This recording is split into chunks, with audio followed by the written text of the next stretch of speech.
E hoje é dia de conversarmos sobre acesso à cultura no Brasil.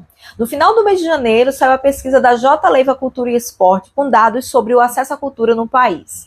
E esses números são, na verdade, um panorama sociológico da nossa sociedade. Afinal, você não acha que a classe trabalhadora não vai ao cinema ou ao teatro por simplesmente não querer, não é? Mas antes de qualquer coisa, deixa eu te mostrar os dados dessa pesquisa. 48% das pessoas entrevistadas, embora tenham escolhido o cinema como a sua principal atividade cultural fora de casa, revelaram que não estiveram em uma sala de cinema nos últimos 12 meses. 36% nunca visitaram um museu e 38% jamais assistiram a uma peça teatral.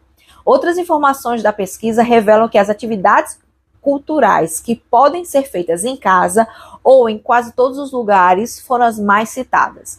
Na pesquisa Cultura nas Capitais, o maior acesso é a livros, 62% das pessoas, e jogos eletrônicos, 51%.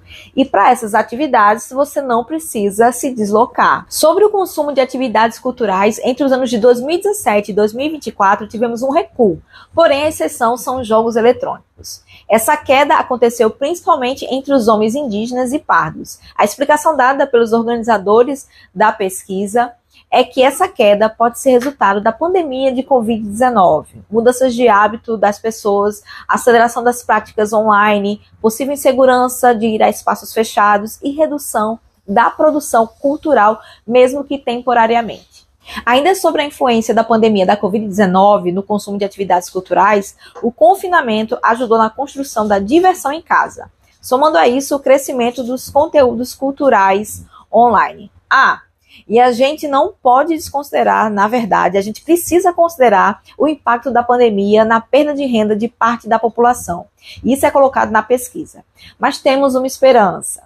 A mesma pesquisa nos diz que os entrevistados que disseram não ter ido a shows musicais, festas populares, museus, espetáculos de teatro e de dança, falaram ter muito interesse em ir a esse tipo de evento no futuro.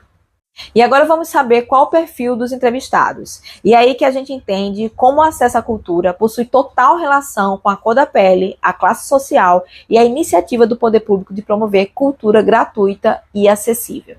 As pessoas que mais frequentam ou participam de atividades culturais no país são brancas, jovens, têm mais escolaridade e melhor condição econômica. Uma reprodução clássica dos padrões de exclusão socioeconômico do país. Essas pessoas que possuem um maior nível educacional, maior renda, aqui estamos falando de jovens e pessoas de meia idade até os 45 anos, compõem a minoria da população e eles vivem nos bairros mais ricos das nossas cidades. Sobre o gênero, o cenário é que homens e mulheres têm quase a mesma participação nesses eventos culturais, sendo que nós, mulheres, demonstramos mais interesse em participar de atividades culturais. Ao mesmo tempo, somos nós, mulheres, que encontramos mais barreiras para isso. Afinal, somos nós que cuidamos da casa, dos filhos, e você completa a frase aí. Agora vamos para a escolaridade. E mais uma vez a gente já sabe que quanto maior a escolaridade, mais possibilidade de acesso à cultura. Sejam atividades externas ou em casa, como livros e videogames, como eu falei anteriormente. Enquanto 9% das pessoas com ensino fundamental foram ao teatro, o percentual vai a 40% para quem tem ensino superior. No caso do circo, o percentual é de 9% para quem tem ensino fundamental e de 17% entre quem tem ensino superior. Quando se considera a classe econômica, as diferenças de acesso entre as classes A e D e E são maiores no caso de concertos, teatros e museus, e menores no caso de festas populares, circo, leitura e jogos eletrônicos. A pesquisa mostra que 3% das pessoas da classe DE foram a concertos, enquanto 20% das pessoas da classe A disseram ter ido à mesma atividade. Para a leitura, o percentual é de 41% para as classes DE e de 81% para a classe A. E daí você pode se perguntar, e eu realmente espero que você faça essa pergunta: como podemos mudar esses números?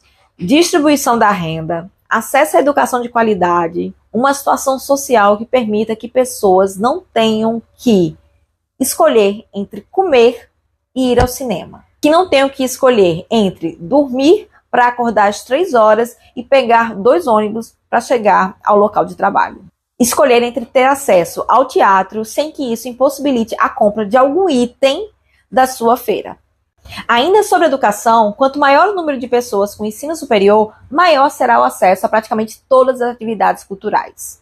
Quanto maior a renda, maior a possibilidade de uma pessoa ir ao cinema, ao teatro, a museus. Isso também pode aumentar a frequência e atividades de pessoas que já praticam isso, porém, no momento, de forma reduzida. E como diz a nossa Constituição de 1988, abre aspas, o Estado garantirá a todos o pleno exercício dos direitos culturais e acesso às fontes da cultura nacional e apoiará e incentivará a valorização e a difusão das manifestações culturais, fecha aspas. E se o poder público precisa se atentar para oferecer educação gratuita de qualidade para a população, também é preciso um trabalho de descentralização e distribuição da cultura pelas cidades, sair das áreas ricas e das grandes cidades. E considerem que estamos falando das atividades artísticas e culturais que fazem parte da chamada indústria cultural. Estamos falando de um mercado que, se fosse mais amplo, seria mais vantajoso para todo mundo. Ou seja, não é o livre mercado que vai solucionar esse problema. Estamos falando da necessidade de políticas públicas e garantia de direitos. Mas a gente também sabe que parte da sociedade não quer isso. Parte da sociedade, da mesma forma que não quer empregada doméstica pegando avião, empregada doméstica em aeroporto, também não quer no teatro, na sala de concerto, no cinema, no museu,